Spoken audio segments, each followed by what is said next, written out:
Assalamualaikum warahmatullahi wabarakatuh.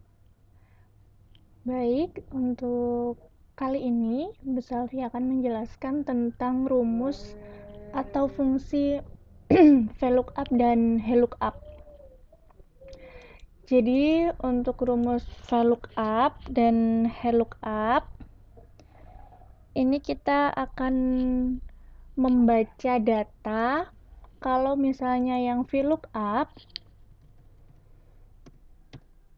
yang V itu artinya kan vertikal ya. Di sini tuh vertikal.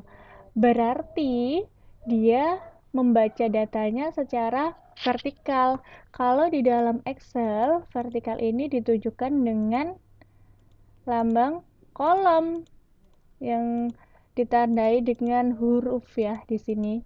Kalau misalnya lookup itu kan horizontal. Jadi dia membaca datanya sesuai dengan baris. Nah, baris di sini kalau di Excel kan ditunjukkan dengan angka.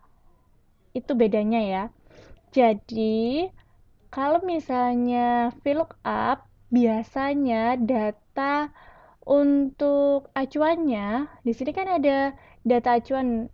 Contohnya, di sini ada tabel sewa mobil, di mana di sini ada kode mobilnya, kemudian jenis mobilnya, dan tarifnya per hari. Ya. Nah, biasanya kalau VLOOKUP itu ditandai dengan data acuannya ini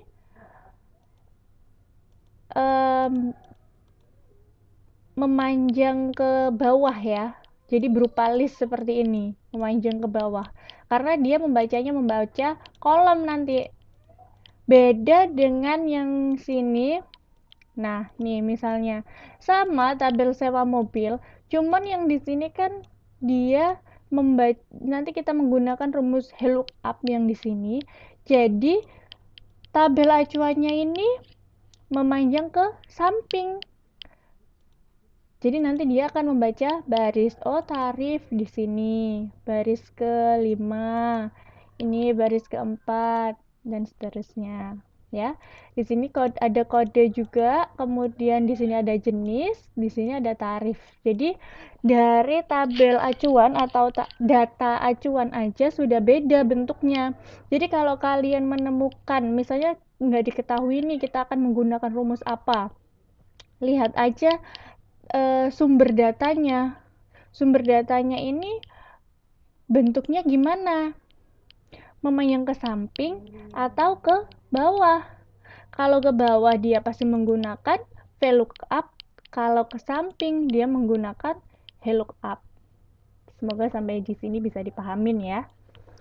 Oke, Bu Safi langsung aja ke contohnya. Yang pertama di sini ada kode, jenis, dan tarif. Dan di sini tabel yang soalnya untuk diisi. Di sini ada nama pelanggannya ya. Kemudian di sini ada kode mobil dan di sini lama sewanya. Nah, untuk jenis kita ngisinya otomatis nanti akan diisi ini kan. Nah, jenis ini di sini. Sebenarnya kita bisa aja nuliskan manual, tapi fungsinya kita menuliskan di spreadsheet ini kan untuk memudahkan kita. Ya kalau cuma 5, kalau misalnya 100, 1000, apakah kita akan manual juga, ya kan? Nah, disinilah fungsi rumus VLOOKUP dan HLOOKUP ini. Ingat, kalau yang di sini berarti kita menggunakan rumus yang VLOOKUP ya. Karena kita tahu sumber datanya ini ke bawah atau berupa list ke bawah ya. Nah, yang pertama kita lakukan adalah biasakan dalam mengerjakan VLOOKUP dan HLOOKUP kita memberi nama terlebih dahulu untuk sumber datanya. Ya, kita beri nama dulu atau kita sebut di sini nanti tabel array-nya. Tabel array-nya atau sumber datanya yang akan dibaca nanti. Misalnya di sini kita blok dulu tabelnya ya. Kemudian di name box, nih name box kita ganti namanya, misalnya di sini Bu Selfie ganti dengan mobil, gitu ya. Bu Selfie ganti dengan mobil. Nah, untuk memasukkan rumusnya, kita juga bisa menggunakan dua cara seperti biasa. Kita langsung tuliskan di selnya atau di insert function. Untuk yang awal, Bu Selfie tuliskan di insert function. Nah, untuk VLOOKUP dan HLOOKUP ini masuk ke kategori lookup dan reference, ya. Kemudian kita cari yang VLOOKUP. Nih, ketemu VLOOKUP. Kemudian, nah, di sini ada 4 baris ini ya, 4 kolom ini yang kita harus isi. Yang pertama, lookup value itu adalah nilai yang sebagai dasar data. Dasar datanya mana? Oh, ternyata untuk membaca ini tabel mobil tadi, di sini kita punya sumber data kode, ya kan? Kode mobilnya. Maka untuk nilai sebagai dasar datanya, kita bacanya itu dari mana? Dari kode kan? Otomatis untuk yang ini kita klik B10 atau M1. Kemudian tabel array-nya, nah ini fungsinya tadi kita memberikan nama pada ini ya, acuan ya, tabel sumber datanya. Tadi kita sudah memberikan nama Bu Selfie itu mobil, ya. Oke, kita tuliskan aja. Nah, ingat untuk penulisan di sini harus sama sesuai dengan yang kalian tulis tadi di name box. Kalau tulisannya besar semua ya di sini tulis besar semua. Kalau kecil semua ya kecil semua. Misalnya kalian menuliskannya tabel mobil, ya udah disesuaikan sama name box yang kalian udah ubah tadi ya. Karena tadi Bu Selfie nulisnya mobil dengan huruf kapital semua, berarti di sini Bu Selfie nulisnya seperti ini. Selanjutnya, call index number, itu kolom index number ya.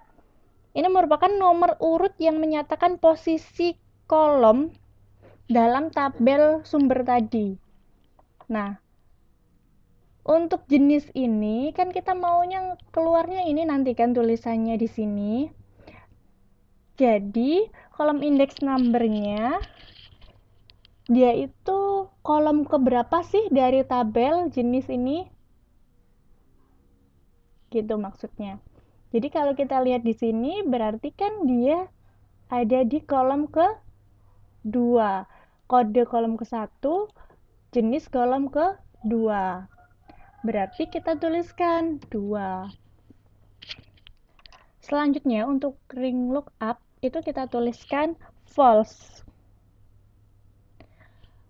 Karena tabelnya di sini tidak urut. Nah, di sini kan M1, M4, M3, M2. Kalau misalnya urut, langsung M1, 2, 3, 4, dan seterusnya, kita menggunakan true. Karena di sini tidak urut, acak. Apalagi kan ini sewa mobil. Setiap orang pasti nggak harus dong hari pertama itu mobilnya yang keluar Daihatsu semua. Enggak kan? Jadinya, karena ini tidak urut, ya, di sini, maka kita gunakan false.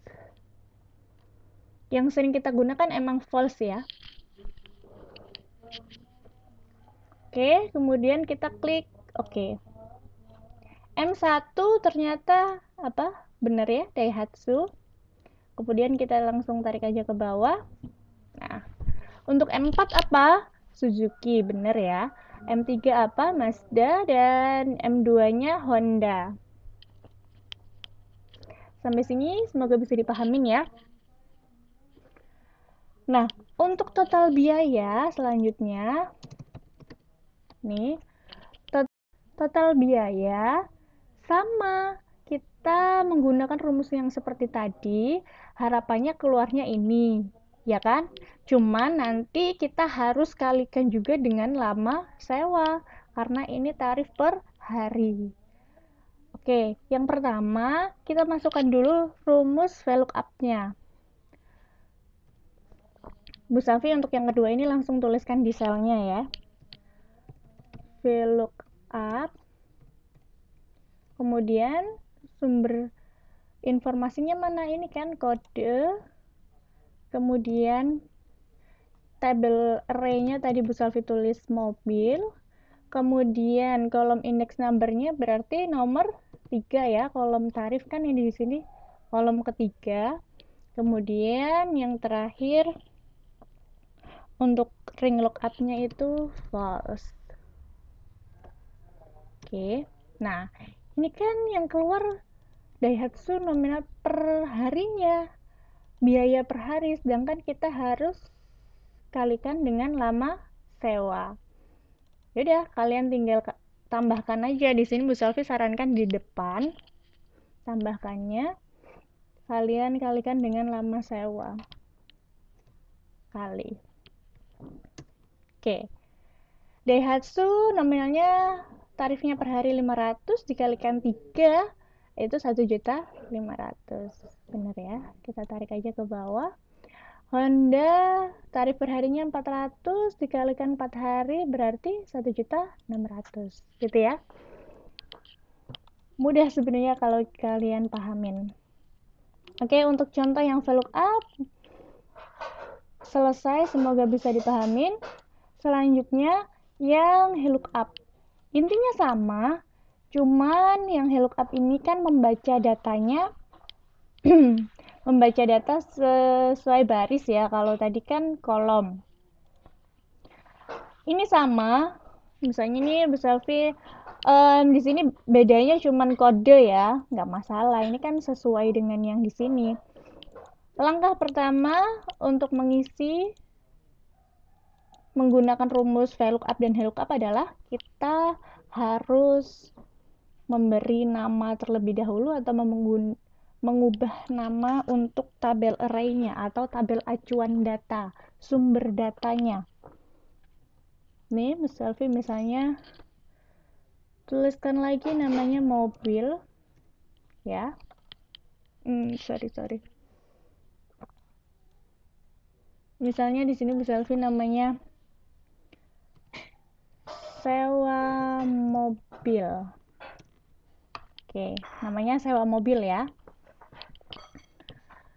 Ingat untuk memberikan nama pada tabel array ini, tabel sumber data, usahakan jangan berulang kali dan diingat-ingat ya. Kalau nggak ingat sebelum menuliskannya, kalian blok dulu, nanti dia akan keluar namanya. Oke, selanjutnya kita masukkan rumusnya. Berarti kalau sekarang kita gunakan bisa pakai di insert function dulu. Sama kategorinya di lookup and reference, kemudian kita cari yang lookup. Lookup value-nya apa? Kode, ya kan? Tabel array-nya tadi apa Bu Selvi nulisnya? Sewa mobil. Selanjutnya kolom indeks. Ini row ya. Tadi kan kolom, sekarang row. Baris indeks number-nya. Baris ke berapa nih? Oh, ternyata pada tabel sumber data jenis itu ada pada baris ke-2. Kita tuliskan 2. Ring lookup-nya tetap kita tuliskan false. Oke, M itu ternyata Mazda, D itu Daihatsu, H Honda, dan S Suzuki. Udah bener ya? Untuk yang total juga sama seperti yang VLOOKUP tadi. Kita masukkan dulu rumus yang VLOOKUP. Di sini Bu Selvi langsung tuliskan di selnya. Untuk lookup value-nya adalah kode, kemudian tabel array-nya Bu Selvi tadi tuliskan sewa mobil. Untuk tarif itu ada di baris ke-3 pada tabel sumber data ya. Kemudian untuk ring lookup-nya kita tuliskan false. Oke. Oh, ternyata Mazda itu sewa tarifnya per hari 400.000. Tapi kita harus kalikan juga dengan lama sewa. Otomatis kita tuliskan aja di depan ya, saran Bu Selvi. Berarti di sini 3 C8 ya, jangan ditulis manual. Ya, jangan tuliskan 3, berarti kalian nanti nggak bisa ditarik ke bawah. Langsung kalikan dengan lookup-nya. Mazda itu 400.000 dikalikan 3 hari berarti 1.200.000. Bener ya? Ini Suzuki 200.000 per hari. Lama sewanya 4 hari berarti 800.000. Oke. Semoga bisa dipahamin untuk rumus VLOOKUP dan HLOOKUP ini. Nanti Bu Selvi akan berikan soal untuk dipraktekkan yang meliputi ada rumus VLOOKUP dan HLOOKUP-nya. Juga mungkin ada tambahan-tambahan rumus yang sebelumnya, sum dan sebagainya ya. Oke, terima kasih. Bu Selvi cukupkan sampai sekian. Wassalamualaikum warahmatullahi wabarakatuh.